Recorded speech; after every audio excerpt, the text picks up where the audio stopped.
الحمد لله الذي هدانا لهذا وما كنا لنهتدي لولا أن هدانا الله نحمده ونستعينه ونستغفره ونعوذ بالله من شرور أنفسنا ومن سيئات أعمالنا من يهده الله فلا مضل له ومن يضلل فلا هادي له وأشهد أن لا إله إلا الله وحده لا شريك له وأشهد أن محمدًا عبده ورسوله أرسله بالهدى ودين الحق ليظهره على الدين كله ولو كره المشركون اللهم صل على محمد وعلى آل محمد كما صليت على إبراهيم وعلى آل إبراهيم إنك حميد مجيد اللهم بارك على محمد وعلى آل محمد كما باركت على إبراهيم وعلى آل إبراهيم إنك حميد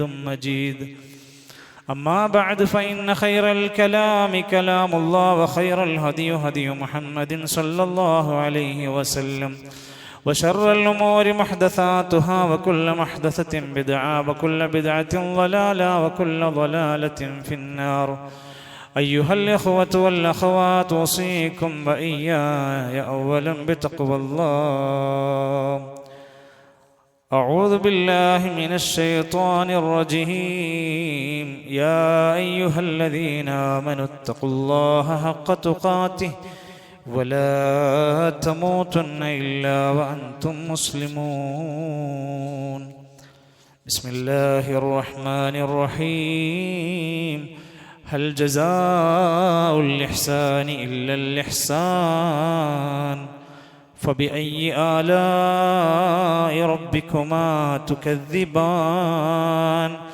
ومن دونهما جنتان ബഹുമാന്യരായ സത്യവിശ്വാസികളെ വിശ്വാസിനികളെ സഹോദരങ്ങളെ, ലോകത്തിൻ്റെ സംരക്ഷകനും സർവനിയന്താവുമായ റബ്ബുൽ ആലമീൻ അള്ളാഹുവിൻ്റെ മതനിയമങ്ങളെ നാം പാലിച്ചുകൊണ്ട് അതിൻ്റെ അതിർവരമ്പുകളെ സൂക്ഷിച്ചുകൊണ്ട് ജീവിതത്തെ ക്രമീകരിക്കാനും ചിട്ടപ്പെടുത്താനും ഗൗരവതരത്തിൽ എന്നെയും നിങ്ങളെയും ഓർമ്മപ്പെടുത്തുകയാണ്, വസിയത്ത് ചെയ്യുകയാണ്.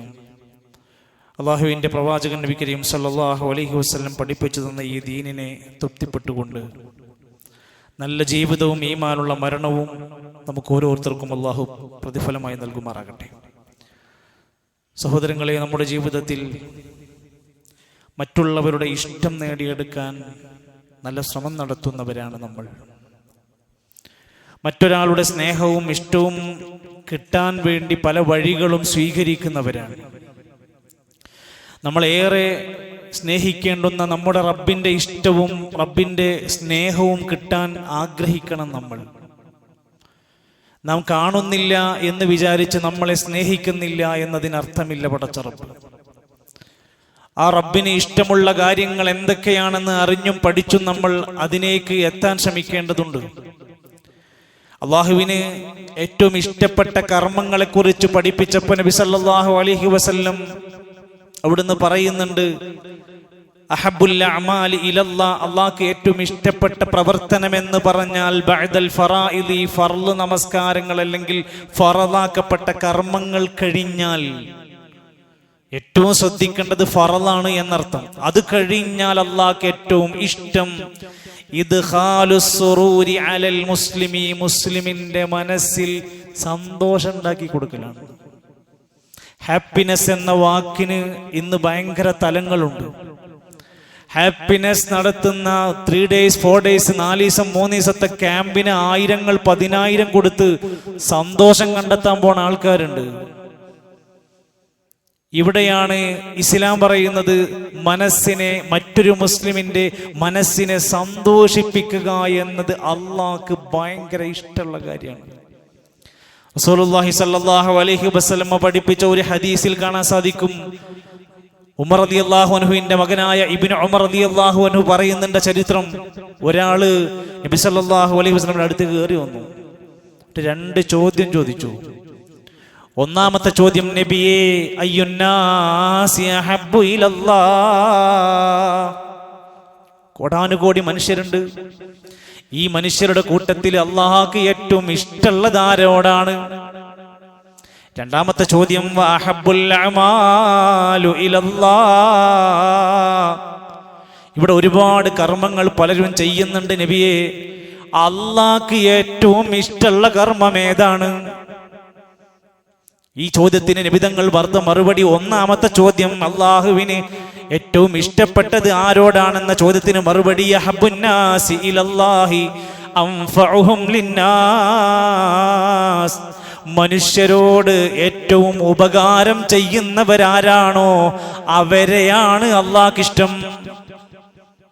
അവിടെയാണ് നമ്മുടെ മനസ്സ് കൊണ്ടുവെക്കേണ്ടത്. മനുഷ്യർക്ക് ഏറെ ഉപകാരമുള്ള ഒരാളായി മാറുക എന്നതാണ് അള്ളാഹ്ക്ക് ഒരാളെ ഇഷ്ടപ്പെടാനുള്ള വലിയ ഒരു കാരണം.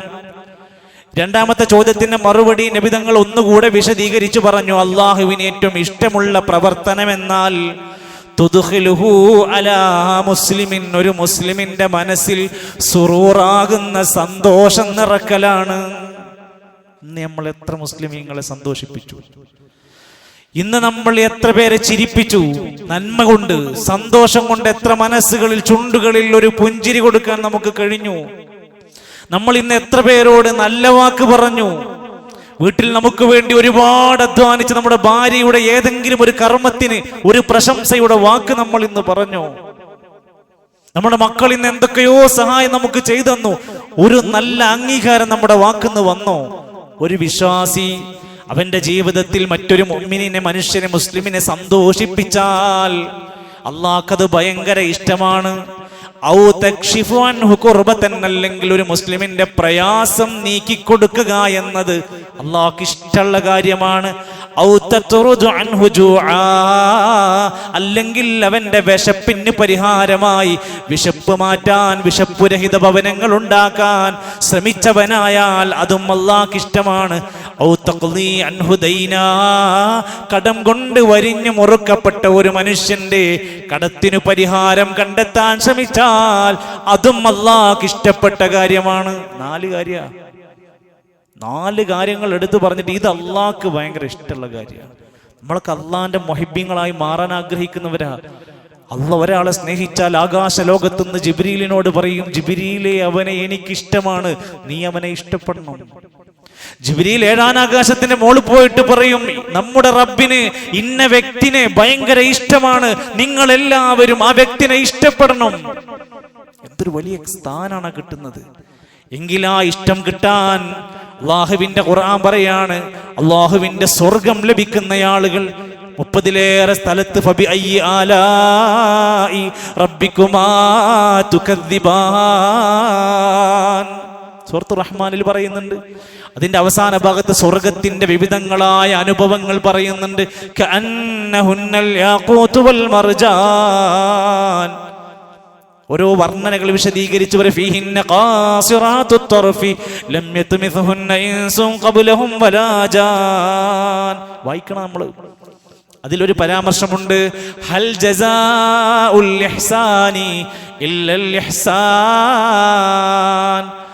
നന്മ ചെയ്തവർക്ക് നന്മയല്ലാതെ മറ്റെന്ത് പ്രതിഫലമാ കൊടുക്കാനുള്ളത്? സ്വർഗം ഇങ്ങനെ പറഞ്ഞിട്ട് പറയാ, ഇഹ്സാൻ ഭൂമിയിലുള്ള മനുഷ്യരോട് സുഹൃതം ചെയ്തവർക്ക് സ്വർഗമാകുന്ന ഇഹ്സാൻ അല്ലാതെ വേറെന്ത് കൂലിയാ കൊടുക്കാനുള്ളത്? ഫബിഅയ്യി ആലാഇ റബ്ബികുമാ തുകദ്ദിബാൻ, നിങ്ങൾ രണ്ട് സൃഷ്ടി വിഭാഗങ്ങൾ എന്തിനാണ് അള്ളാഹനെ നിഷേധിക്കുന്നത്? വമിൻ ദൂനിഹിമാ ജന്നതാൻ, അതിനു പുറമേ അവർക്ക് രണ്ട് സ്വർഗം വേറെയും കൊടുക്കുന്നതാണ്. ഇങ്ങനെ വിശദീകരിച്ചപ്പോ മഹാരഥന്മാരായ ഉലമാക്കന്മാര് പറയാണ്, എന്താണ് അവിടെ അർത്ഥമാക്കുന്നത്? ദുനിയാവിൽ മനുഷ്യർക്ക് സുഹൃതങ്ങൾ ചെയ്തു കൊടുത്താൽ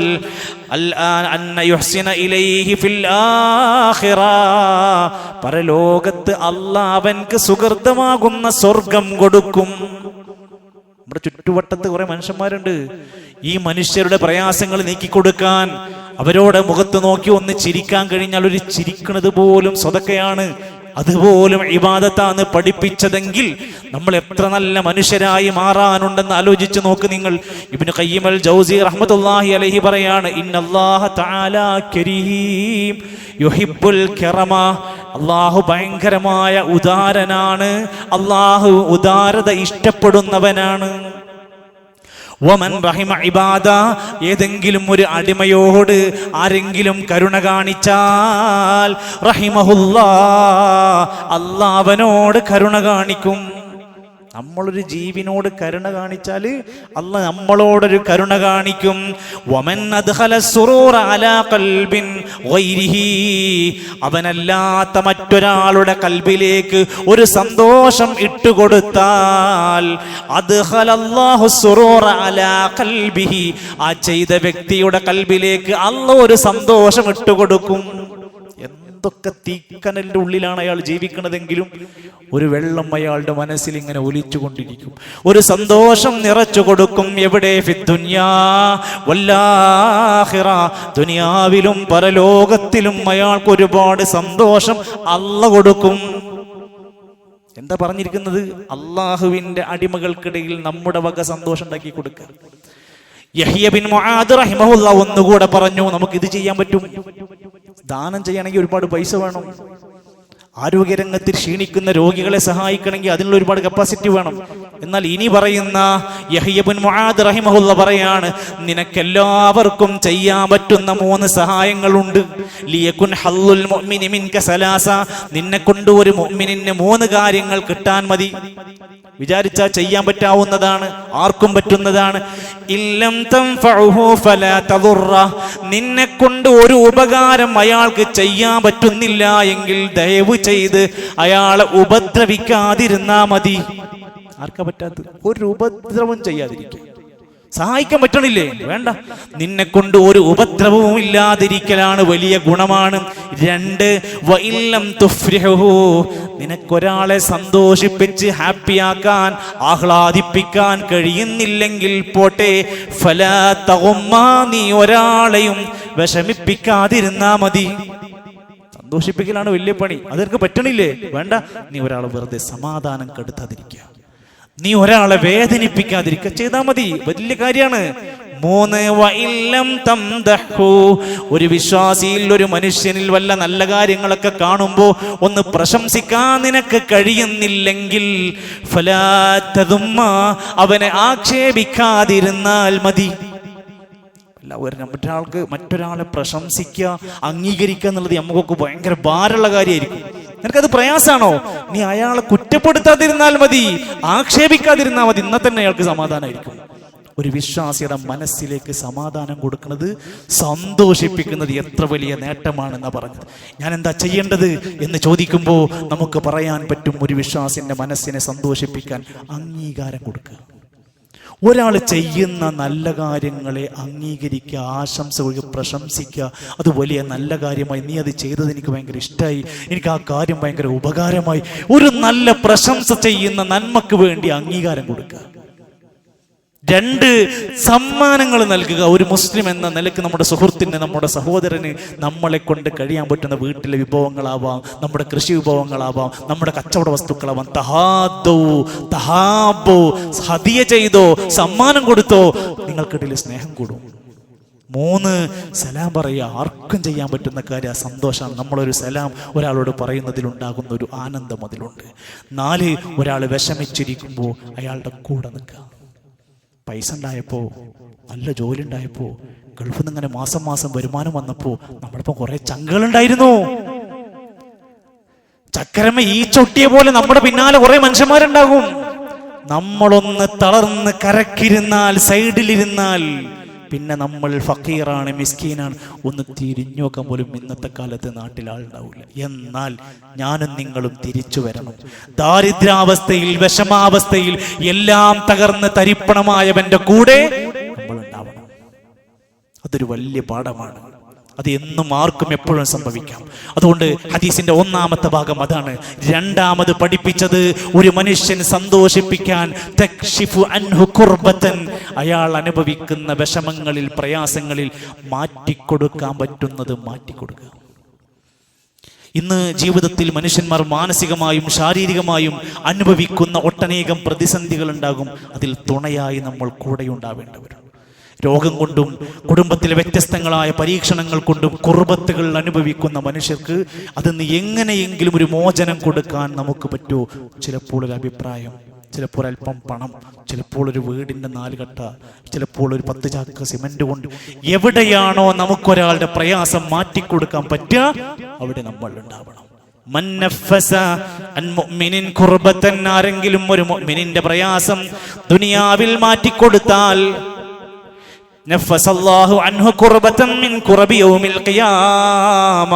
ആരുമാരും സഹായിക്കാനില്ലാത്ത പരലോകത്ത് അവന്റെ പ്രയാസം അല്ലാഹ് മാറ്റിക്കൊടുക്കുന്നതാണ്. അല്ലാഹ് പ്രയാസം മാറ്റിത്തരും. അതിനുള്ള വഴികൾ നമ്മൾ പ്രത്യേകിച്ച് മനുഷ്യരായ നമ്മൾ ചിന്തിക്കണം. ആരാണ് പ്രയാസപ്പെട്ടുകൊണ്ടിരിക്കുന്നത് എന്ന് അന്വേഷിക്കണം. എല്ലാവരെയും ഒരേ അവസ്ഥയിൽ കാണാൻ പാടില്ല. ചില ആളുകളുടെ ഇരുത്തം, ചില ആളുടെ മുഖഭാവം, ചില ആളുകളുടെ മൂകത അയാളുടെ വിഷമത്തിന്റെ അടയാളാണ്. അപ്പോൾ നമ്മൾ അയാളെ ഒന്ന് സൈഡിലേക്ക് മാറ്റി നിർത്തി അല്പനേരം സംസാരിച്ചു നോക്കണം. അപ്പോൾ ചിലപ്പോൾ ഉള്ളു തുറക്കാം, ചിലപ്പോൾ വിങ്ങിപ്പൊട്ടി കരയാം. ഇതൊരു മനുഷ്യൻ അനുഭവിക്കുന്ന പ്രയാസങ്ങളാണ്. ആ പ്രയാസങ്ങൾ തുറന്നു പറയാൻ പോലും ഇന്ന് ആളില്ലാത്ത അവസ്ഥയാണ്. അങ്ങനെയുള്ള ഘട്ടങ്ങളിൽ അവർക്ക് തണലാകാൻ ചിലപ്പോൾ കുടുംബങ്ങളിൽ, വ്യക്തികളിൽ, ദാമ്പത്യങ്ങളിൽ, അയൽപക്കങ്ങളിൽ, ജ്യേഷ്ഠാനുജന്മാരിൽ പിണങ്ങി നിൽക്കുന്നവരുണ്ടാകും. ഇവിടെ എന്താ നമ്മൾ ചെയ്യാൻ പറ്റിയ? ഒരു മധ്യസ്ഥനായി നിന്ന് ഇവർക്കിടയിൽ ഒരു സുൽഹുണ്ടാക്കി കൊടുത്ത് അവരുടെ പ്രശ്നങ്ങൾ പരിഹരിച്ചു കൊടുക്കൽ വലിയ നേട്ടമായിട്ടാണ് ഉലമാക്കന്മാർ എണ്ണിയത്. ശാരീരികമായി സഹായിക്കാൻ പറ്റുന്ന ഒരു അവസ്ഥയുണ്ടെങ്കിൽ ഒരു രോഗിയെ എടുത്ത് ആശുപത്രിയിൽ എത്തിക്കാൻ, ചിലപ്പോൾ കിടപ്പിലായ ഒരു രോഗിനെ ഒന്ന് കുളിപ്പിച്ചു കൊടുക്കാൻ, ചിലപ്പോൾ മുറി ബാധിച്ച് ഇരിക്കുന്ന ഒരു മനുഷ്യന്റെ മുറി ഒന്ന് കെട്ടിക്കൊടുക്കാൻ, നമ്മളെ ശരീരം കൊണ്ട് സഹായിക്കാൻ പറ്റുന്ന ചില സഹായങ്ങളുണ്ട്. അത് നമുക്ക് പറ്റാവുന്ന വലിയ നേട്ടമാണ്. ഹദീസിന്റെ 3-ാമത്തെ ഭാഗത്ത് നബി സല്ലല്ലാഹു അലൈഹി വസല്ലം പറഞ്ഞത് എന്താ? തഖ്ദി അൻഹു ദൈനൻ, കടം കൊണ്ട് പ്രയാസപ്പെട്ടവന്റെ കടത്തിന്റെ കാര്യത്തിൽ സഹായിക്കാം. ഇതെന്ന് തന്നെ മനസ്സിലാക്കാൻ സാധിക്കും. ഇത് വലിയ പ്രയാസം ഉണ്ടാക്കുന്ന കാര്യമാണ്. ആവശ്യമില്ലാതെ 1 രൂപ കടം മേടിക്കുന്നത്. തട്ടിപ്പിനും വെട്ടിപ്പിനും വേണ്ടി, സുഖലോലുപതക്ക് വേണ്ടി, മറ്റുള്ളവനെ പോലെ പൊങ്ങച്ചം കാണിക്കാൻ വേണ്ടിയിട്ട് ലോൺ എടുത്തും കടം മേടിച്ചും ജീവിക്കുന്നവർ അവസാനം അപമാനഭാരത്തോടെ നാട്ടിൽ ജീവിക്കും. ഒരു വേള ആ മനുഷ്യർ മരിച്ചാൽ പോലും ജനങ്ങളുടെ മനസ്സിന്റെ ഉള്ളിൽ അയാളൊരു തട്ടിപ്പുകാരനാണെന്ന വാക്കുകൾ വീണ്ടും വീണ്ടും ആവർത്തിച്ചുകൊണ്ടിരിക്കും. നമ്മുടെ പരിസരത്തുണ്ടായ ഒട്ടനേകം സംഭവങ്ങൾ, മരിച്ചിട്ടും തീരാത്ത മുറിപ്പാടുകളുമായി കടം കൊണ്ട് ഞെരുങ്ങിയമരുന്ന ഒരുപാട് പ്രതിസന്ധികൾ നമ്മുടെ മുമ്പിലുണ്ട്. ഓരോരുത്തരും ചിന്തിക്കുക. എന്നാൽ ഒരു മനുഷ്യൻ അത്യാവശ്യ ഘട്ടത്തിൽ ചികിത്സക്കും വീടിനും വേണ്ടി കടം മേടിക്കേണ്ടി വന്നാൽ അയാൾക്കത് വീട്ടാൻ കഴിയാതെ വരികയാണെങ്കിൽ നീ അതിൽ നിന്ന് അയാളെ സഹായിക്കുക എന്നത് ഒരു വലിയ അള്ളാഹ്ക്ക് ഇഷ്ടമുള്ള കാര്യമാണ്. അല്ലാഹുവിന്റെ ഖുർആൻ ആ വിഷയം എടുത്ത് പറയുന്നുണ്ട്. ചിലപ്പോൾ ഹദീസ് ഗ്രന്ഥങ്ങളിലൊക്കെ വിശദീകരിച്ച് ശർഹ് വായിച്ചാൽ കാണും, അവനെ സാവകാശം കൊടുക്കാൻ പറ്റുമെങ്കിൽ സാവകാശം കൊടുക്കാം, സമയം കൊടുക്കാൻ പറ്റുമെങ്കിൽ സമയം കൊടുക്കാം. ജാബിർ റളിയല്ലാഹു അൻഹു ഉദ്ധരിക്കുന്ന ഹദീസിൽ കാണാം, നബി തങ്ങൾ പറയാണ്, റഹിമല്ലാഹു റജുലൻ, അല്ലാഹ് ഒരാളോട് കരുണ കാണിക്കട്ടെ, സമഹൻ നിദാബാ, അയാൾ വിൽക്കുമ്പോഴും വൈദസ്തറ വാങ്ങുമ്പോഴും വൈദക്തള കടമിടപാട് നടത്തുമ്പോഴും വിട്ടുവീഴ്ച കാണിക്കുന്നവനാണ്. കച്ചവടത്തിൽ ചെറിയൊരു വിട്ടുവീഴ്ച വേണം. കടം മേടിക്കുന്നിടത്തും കൊടുക്കുന്നിടത്തും ചിലപ്പോൾ 2 ദിവസം എക്സ്ട്രാ നീട്ടി കൊടുക്കേണ്ടി വരും. ചിലപ്പോൾ ചിലരുടെ സംഖ്യ കുറച്ചു കൊടുക്കേണ്ടി വരും. ചിലപ്പോൾ തവണകളായി നീട്ടേണ്ടി വരും. അങ്ങനെ കഴിയുന്ന ഒരു സാഹചര്യം ഉണ്ടെങ്കിൽ അത് ചെയ്യുന്നവനോട് അല്ലാഹു തആല കരുണ കാണിക്കട്ടെ. മൻ അറാദ അൻ തുസ്തജാബ ദഅവത, ഒരാളുടെ പ്രാർത്ഥനയ്ക്ക് ഉത്തരം കിട്ടാൻ ആരെങ്കിലും ആഗ്രഹിക്കുന്നുണ്ടെങ്കിൽ, വഅൻ തുക്ഷഫ ഖുർബത, ഒരാളുടെ പ്രയാസം നീക്കി കിട്ടണമെന്ന് ആർക്കെങ്കിലും ആഗ്രഹമുണ്ടെങ്കിൽ, ഫൽയുഫർരിജ് അൻ മുഅ്സിരിൻ, കടം കൊണ്ട് പ്രയാസപ്പെടുന്നവന് ആശ്വാസമാകട്ടെ. നിന്റെ പ്രാർത്ഥനയ്ക്ക് ഉത്തരം കിട്ടും. നിന്റെ പ്രയാസം കുറച്ചോ മാറ്റിത്തരൂ. അപ്പൊ കടം കൊണ്ട് ഞെരുങ്ങുന്നവനെ സകാത്തിന്റെ അവകാശികളിൽ വരെ പെടുത്തിയതിന്റെ ഉദാഹരണം പോലും നമ്മൾ മനസ്സിലാക്കിയാൽ മതി. ഒരു ദിവസം മഹാനായ അബ്ദുല്ലാഹി ഇബ്നു അബീ ഖതാദ റളിയല്ലാഹു അൻഹുവിന്റെ ചരിത്രത്തിൽ കാണാൻ സാധിക്കും, അദ്ദേഹത്തിന് ഒരു വ്യക്തി കുറച്ച് പണം കൊടുക്കാണ്ടായിരുന്നു. നമ്മുടെ നാട്ടിലേതുപോലെ തന്നെ കാണുമ്പോൾ മിണ്ടാതെ നടക്കുന്ന, ഒളിഞ്ഞു നടക്കുന്ന, മാറി നടക്കുന്ന ഈ സഹോദരനെ തേടി പിടിച്ചുകൊണ്ട് അദ്ദേഹത്തിന്റെ വീട്ടിലേക്ക് എത്തി. അദ്ദേഹത്തെ വീട്ടിൽ നിന്ന് കണ്ടപ്പോഴും അദ്ദേഹം മാറി നിൽക്കുകയും വാതിൽ തുറക്കാൻ വിസമ്മതിക്കുകയും ഒക്കെ ചെയ്ത രംഗം കണ്ടു. അപ്പോൾ സ്നേഹത്തോടുകൂടെ അബൂ ഖതാദ റളിയല്ലാഹു അൻഹു ചോദിച്ചു, നീ എന്നെ കണ്ടപ്പോൾ എന്തിനാ മാറി നിന്നത്? അദ്ദേഹം പറഞ്ഞു, കടമാണ്, ഞാൻ നിങ്ങൾക്ക് കടം തരാനുണ്ടല്ലോ, അത് തരാൻ കഴിയാത്തതിന്റെ വിഷമത്തിലാണ്. അബൂ ഖതാദ റഹിമഹുല്ലാഹ് തിരിച്ചു പറഞ്ഞു, സത്യമാണ്, അതാണ്, അതുകൊണ്ട് തന്നെയാണോ? അതെ. അപ്പോൾ അബൂ ഖതാദ റളിയല്ലാഹു റഹിമഹുല്ലാഹ് അദ്ദേഹം പറഞ്ഞ മറുപടി ഉണ്ട്. ഞാൻ നബി സല്ലല്ലാഹു അലൈഹി വസല്ലം പറഞ്ഞ ഹദീസ് കേട്ടിട്ടുണ്ട്. ഇതൊന്ന് നമ്മളെ നാട്ടിൽ പറഞ്ഞാൽ കടം മേടിക്കണതിനും പിന്നെ ഒരു പ്രശ്നമല്ലാതെ മാറും. ഇത് ഒരു ഹദീസിൽ പറയാണ്, മൻ സറഹു അൻ യുൻജിയഹുല്ലാഹു മിൻ ഖുർബി യൗമിൽ ഖിയാമ, ഖിയാമത്ത് നാളിൽ ഒരു മനുഷ്യന്റെ പ്രയാസം അല്ലാഹ് മാറ്റിക്കൊടുക്കണമെന്ന് ആഗ്രഹിക്കുന്നവരാണെങ്കിൽ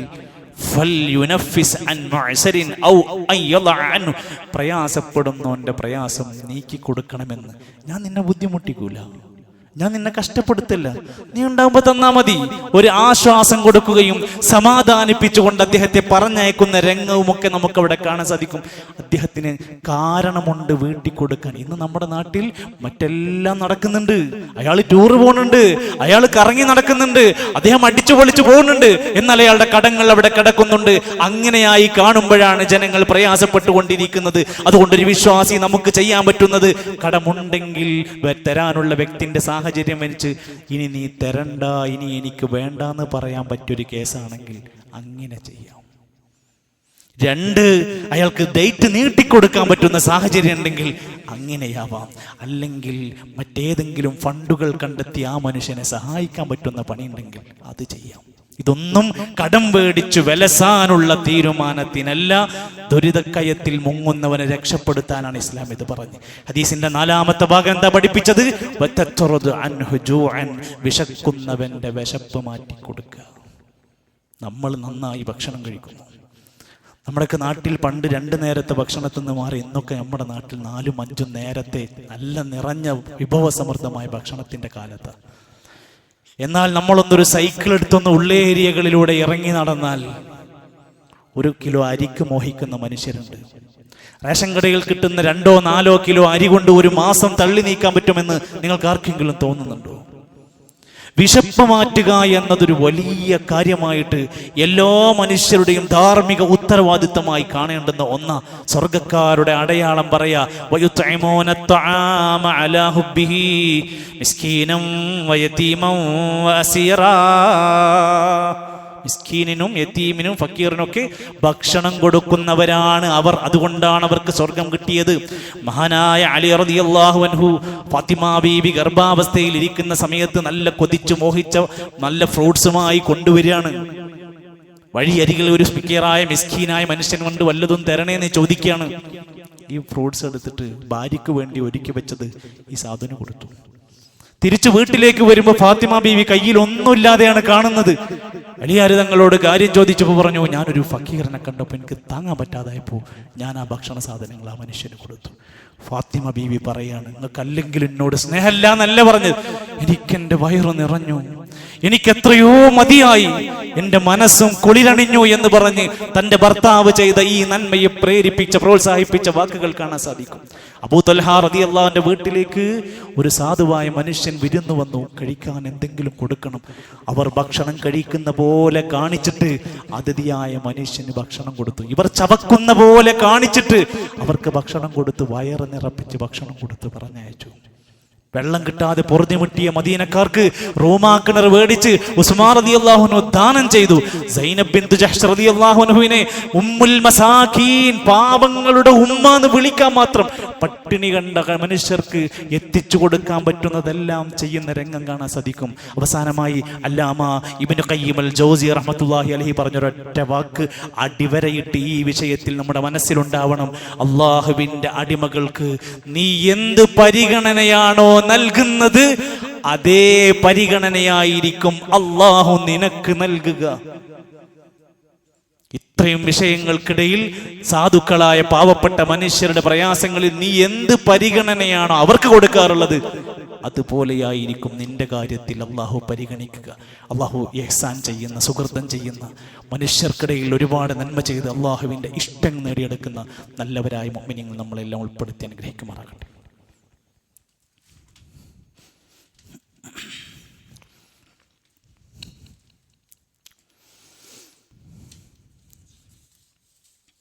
അൽഹംദുലില്ലാഹി റബ്ബിൽ ആലമീൻ والعاقبة للمتقين ولا عدوان إلا على الظالمين والصلاة والسلام على رسوله الأمين وعلى آله وصحبه أجمعين أيها الإخوة والأخوات أوصيكم وإياي ثانيا بتقوى الله അള്ളാഹുവിൻ്റെ നിയമനിർദ്ദേശങ്ങൾ പാലിച്ചുകൊണ്ട് ജീവിതത്തെ ക്രമീകരിക്കണമെന്ന് ഒരിക്കൽ കൂടി എന്നെ മറക്കാതെ നിങ്ങളെയും ഓർമ്മപ്പെടുത്തുകയാണ്. അള്ളാഹു നമ്മെ എല്ലാം സഹായിക്കുമാറാകട്ടെ.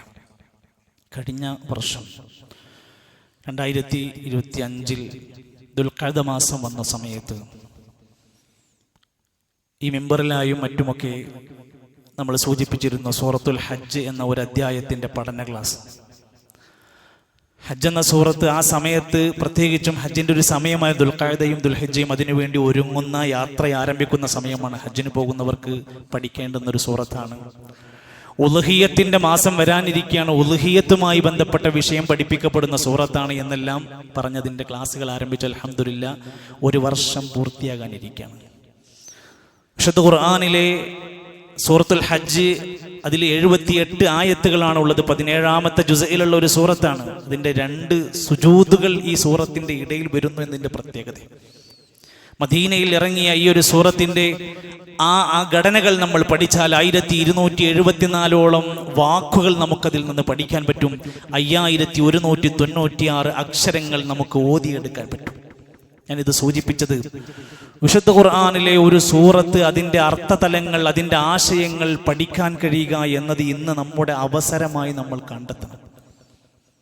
ചെറിയ ചെറിയ അധ്യായങ്ങളായി സമയം നിശ്ചയിച്ച്, പ്ലാൻ നിശ്ചയിച്ച്, നമ്മുടെ ഒരു ആവശ്യം പോലെ അള്ളാന്റെ കലാമ് പഠിക്കണമെന്ന് സ്വയം നമുക്ക് ഓരോരുത്തർക്കും ബോധ്യം വേണം.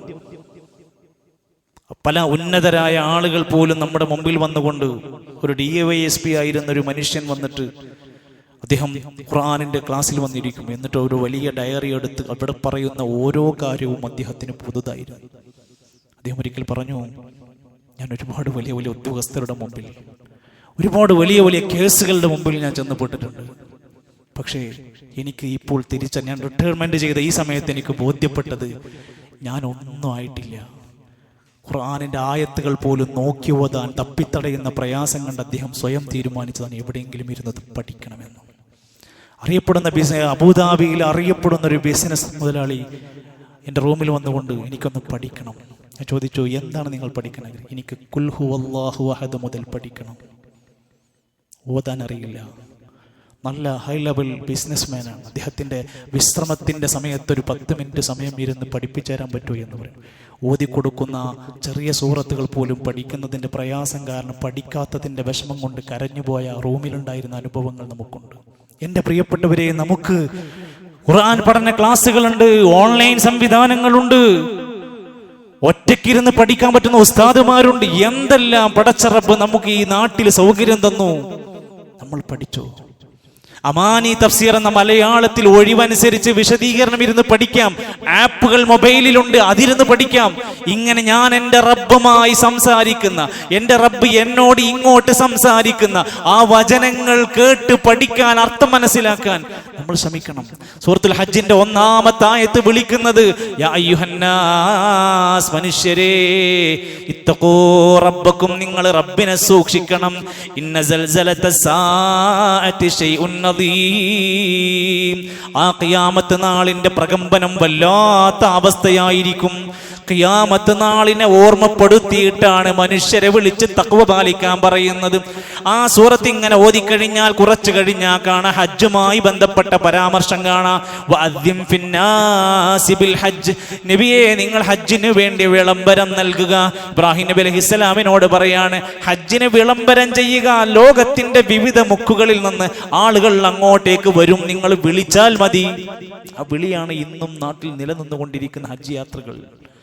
അത് കഴിഞ്ഞാൽ കാണാം ആ ഉളുഹിയ്യത്തുമായി ബന്ധപ്പെട്ട്, അവിടെ ഹജ്ജിന്റെ അറവുമായി ബന്ധപ്പെട്ട് എങ്ങനത്തെ മൃഗങ്ങളാവണം, ആ മൃഗങ്ങളെ എങ്ങനെ പരിഗണിക്കണം എന്നൊക്കെ പറഞ്ഞിട്ട് ഫകുലൂ മിൻഹാ, അതിനെ അറുത്ത് കഴിഞ്ഞാൽ നിങ്ങൾക്കതിൽ നിന്ന് കഴിക്കാം. വഅത്ഇമുൽ ബായിസൽ ഫഖീർ, ഫഖീറായ ആവശ്യക്കാരായ മനുഷ്യർക്ക് അതിൽ നിന്ന് തിന്നാൻ കൊടുക്കണം. ഉളുഹിയ്യത്തിന്റെ മാംസം കഴിക്കാൻ പറ്റുമോ? സൂറത്തുൽ ഹജ്ജ് പറയുന്നു, എടുത്ത് കഴിക്കാം. ഇങ്ങനെ പഠിക്കുമ്പോൾ നമുക്കറിയാൻ സാധിക്കും. ലൻ യനാലല്ലാഹ ലുഹൂമുഹാ വലാ ദിമാഉഹാ. ഒരു ഉളുഹിയ്യത്ത് നടത്തുന്ന മൃഗത്തിന്റെ ഇറച്ചിയോ അതിന്റെ രക്തമോ അള്ളാന്റെ അടുത്തേക്ക് എത്തൂല. വലാകിൻ യനാലുഹു തഖ്വാ മിൻകും. അത് അറിവ് നടത്തുന്ന ഷെയർ കൂടുന്ന മനുഷ്യരുടെ തഖ്വ എന്താണോ അതാണ് അള്ളാഹ് പരിഗണിക്കുന്നത്. ഉളുഹിയ്യത്തുമായി ബന്ധപ്പെട്ട പരാമർശങ്ങൾ ധാരാളം ഉണ്ട് അവിടെ. ആ സൂറത്തിന്റെ അവസാന ഭാഗത്ത് കാണാം, വഹുവല്ലദീ യഹ്യാകും. അവനാണ് നിങ്ങളെ ജീവിപ്പിക്കുന്നവൻ. സുമ്മ യുമീതുകും. അവനാണ് നിങ്ങളെ വിവിധങ്ങളായ സന്ദർഭങ്ങളിൽ സ്ഥലത്ത് അവധി എത്തുമ്പോൾ നിങ്ങളെ മരിപ്പിക്കുന്നതവനാണ്. സുമ്മ യുഹ്യീകും. പിന്നെ രണ്ടാമതും ജീവിപ്പിക്കുന്നതും അവനാണ്. ഇന്നൽ ഇൻസാന ലകഫൂർ. എത്ര പറഞ്ഞാലും എത്ര കൊടുത്താലും തീർച്ചയായും മനുഷ്യർ ഒരു നന്ദി കെട്ട വിഭാഗമാണ്. പഠിക്കണം. 78 ആയത്തുകളുള്ള ആ സൂറത്ത് ഇൻഷാ അല്ലാഹ് അടുത്ത മാസം 24-ാം തീയതി അതിന്റെ എക്സാം സമയം വരികയാണ്. ഒരു മാസമുണ്ട്. നമ്മുടെ കുടുംബവും അതിൽ രജിസ്റ്റർ ചെയ്യുക, എക്സാമിനെ രജിസ്റ്റർ ചെയ്യുക. പുറത്ത് ഒരു കൗണ്ടറും അതിന് ഒരു നോട്ടീസും രേഖയും ഒക്കെ നിങ്ങളുടെ കയ്യിൽ തരും. എന്നിട്ട് നമ്മുടെ ഒരു മാസം നമ്മുടെ കുടുംബത്തിൽ വെക്കേഷൻ കൂടെ ആയതുകൊണ്ട് ഒരു പഠനത്തിൽ നമ്മുടെ വാപ്പിയും ഉമ്മയും കുടുംബമൊക്കെ അതിങ്ങനെ ശ്രദ്ധിച്ച് മുന്നോട്ട് പോകുന്ന, കഴിയാവുന്നത് പോലെ വായിച്ച് അതിൽ ഞാനൊരു പഠിതാവായി മാറുക എന്ന ഒരു താല്പര്യം ഇപ്പോൾ നിയ്യത്ത് വെച്ചുകൊണ്ട് നമ്മൾ മുന്നോട്ട് കൊണ്ടുപോകുക. നമ്മുടെ വീടും ഖുർആനും തമ്മിലൊരു ബന്ധമുണ്ടാക്കാൻ വേണ്ടി ശ്രദ്ധിക്കുക എന്നാണ് ഓർമ്മപ്പെടുത്താനുള്ളത്. അതോടൊപ്പം തന്നെ പ്രിയപ്പെട്ട നമ്മുടെ മക്കൾ, നമ്മുടെ പ്രത്യേകിച്ചും മുതിർന്നു മാറിക്കൊണ്ടിരിക്കുന്ന ഹൈസ്കൂൾ, പ്ലസ് ടു, ഡിഗ്രി തലത്തിലുള്ള മക്കളുടെ അവധിക്കാലങ്ങൾ വെറുതെ ഉറങ്ങിയും ഫോണിലും റീൽസിലുമായി അത് തകർന്നു പോയിക്കൊണ്ടിരിക്കുന്ന അവസ്ഥ ഉണ്ടാവരുത്. എത്ര മണിക്കൂറുകൾ, എത്ര സമയങ്ങളാണ് പല പ്രദേശങ്ങളിൽ നിന്നും നമ്മൾ കേട്ടുകൊണ്ടിരിക്കുന്ന വാർത്തകൾ പോലും. ആ ചെറുപ്രായക്കാർ കണ്ണാടിപ്പറമ്പിൽ ആ ഉണ്ടായ അപകടത്തിൻ്റെ വാർത്തയും അതിൻ്റെ ഫോട്ടോയും ഒക്കെ നിങ്ങൾ ശ്രദ്ധിച്ചു കാണുമല്ലോ. നടു റോട്ടിൽ ചിതറിക്കിടക്കുന്ന തലച്ചോറിൻ്റെ അംശങ്ങൾ പോലും കാണുമ്പോൾ അല്ലാഹു അക്ബർ, എത്ര ഭയപ്പെട്ടുകൊണ്ടാണ് നമ്മൾ ജീവിക്കേണ്ടത്. ഒരു 19-കാരൻ്റെ മരണം നമ്മൾ എപ്പോഴെങ്കിലും ചിന്തിക്കുമോ?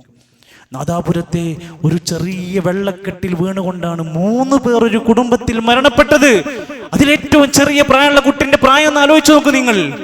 നമ്മുടെ മക്കളിൽ പലരും ആശുപത്രി കിടക്കയിൽ റിസൾട്ട് അറിഞ്ഞ്, CBSEയുടെ റിസൾട്ട് അറിഞ്ഞ് 98% മാർക്കുണ്ട്. പക്ഷേ ആ മാർക്ക് കിട്ടിയ കുട്ടി അബോധാവസ്ഥയിൽ കിടക്കുകയാണ്.